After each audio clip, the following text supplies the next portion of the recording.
নমস্কাৰ বন্ধু বান্ধৱীসকল, মোৰ অন্য এটা ভিডিঅ'লৈ আপোনাক সকলোকে স্বাগতম জনালোঁ। তো বন্ধু বান্ধৱীসকল নিশ্চয় গম পাইছে অসম পুলিচৰ এটা নতুন পদ খালী হৈছে, ভেকেঞ্চি। চ' আপোনালোকে নিশ্চয় দেখা পাইছে state level police recruitment board Assam Guwahati. So' আপোনালোকে কি পদ খালী হৈছে আৰু আপোনালোকে এপ্লাই কৰিব পাৰিবনে নোৱাৰে, ভিডিঅ'টো শেষলৈকে চাব, তেতিয়া গম পাই যাব। চ' আপোনালোকে লিখিছে apply online for upcoming recruitment. আপোনালোকে তাৰপিছত আপোনালোকে এইটো চাওক, ৰিক্ৰুটমেণ্ট ন'টিছ আপডেট ডেট 25/1/2024, মানে 25 তাৰিখে হৈছে, আজি হ'ল 26 তাৰিখ। তো আপোনালোকে কিনো আহিছে আপোনালোকে চাওঁ, আপোনালোকে দেখাই দিছোঁ। অফিচিয়েলি ন'টিছত চাওক, আপোনালোকে অফিচিয়েলি ন'টিছত আপোনালোকক দেখাই দিছে।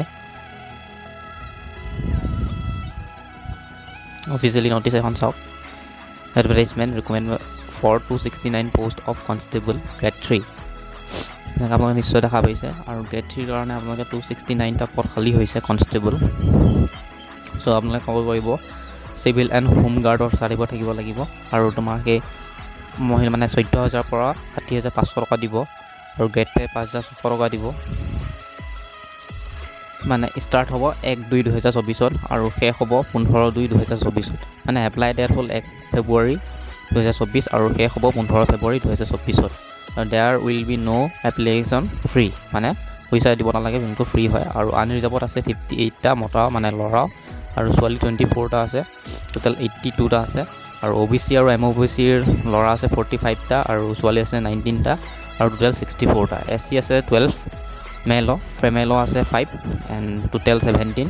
তাৰপৰা STPO আছে 17 মেল, ফেমেল 7 আৰু টোটেল 24।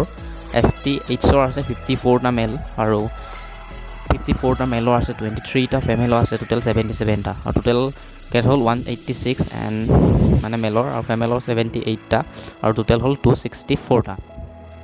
তাৰপৰা যদি আপুনি এক্স ছাৰ্ভিচমেনত দিব বিচাৰে তেনে আনৰিজাৰ্ভত 2 বছৰ আছে, আৰু MOBC আৰু OBCও আছে 1 বছৰ, STPO আছে 1 বছৰ, আৰু STH 1 বছৰ।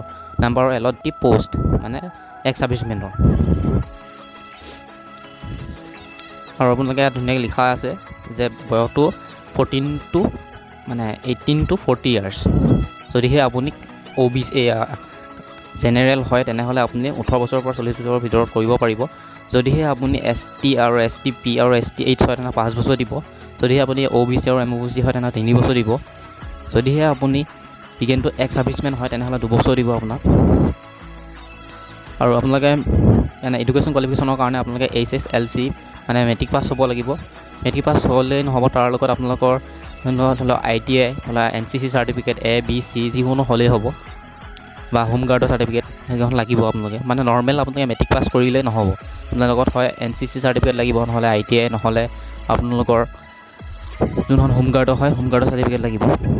সেইকাৰণে দেখিছে minimum NCC A certificate, home guard and or the minimum NCC A certificate for the person having HSLC pass certificate but not passing home guards training certificate minimum NCC, তেতিয়াহে আপোনালোকৰ eligible কৰিব। তাৰপিছত আপোনালোকৰ চাওক ষ্টেণ্ডাৰ্ডটো, general আৰু OBC MOBC SC বিলাকৰ 162.56 লাগিব ল'ৰাবিলাকৰ হাইট, আৰু ফিমেলৰ লাগিব 154.94 চেণ্টিমিটাৰ, STP আৰু STHৰ লাগিব 60.02, আৰু ফিমেলৰ লাগিব 152.40 চেণ্টিমিটাৰ। তো চেষ্টটো লাগিব জেনেৰেল OBC MOBC আৰু SC আৰু STPO 80 চেণ্টিমিটাৰ লাগিব নৰ্মেল, আৰু পাছ ফুলাব লাগিব, এক্সপেক্টেড 85 হ'ব লাগিব। STH বিলাকৰ 78 হ'লেই হ'ব, আৰু 83 হ'লেই ফুলাব লাগিব। তাৰপিছত আপোনালোকে নিশ্চয় দেখা পাইছে। চ' যদি আপোনালোকে এই ভিডিঅ'টো ইণ্টাৰেষ্টেড হয় তেনেহ'লে আপুনি এপ্লাই কৰিব পাৰিব। 1 জানুৱাৰী 1 ফেব্ৰুৱাৰীৰ পৰা ষ্টাৰ্ট হ'ব। চ' আশা কৰিলোঁ যদি ভিডিঅ'টো ভাল লাগিলে এটা লাইক কৰিব নাপাহৰিব। যদি চেনেলটো নতুনভাৱে আহিছে তেনে চেনেলটো ছাবস্ক্ৰাইব কৰি বেল আইকনটো অন কৰি দিব, তেনেদৰে এনেদৰে ইনফৰমেশ্যন ভিডিঅ'বিলাক আপোনালোকে পাই থাকিব। তো ধন্যবাদ, জয় অসম।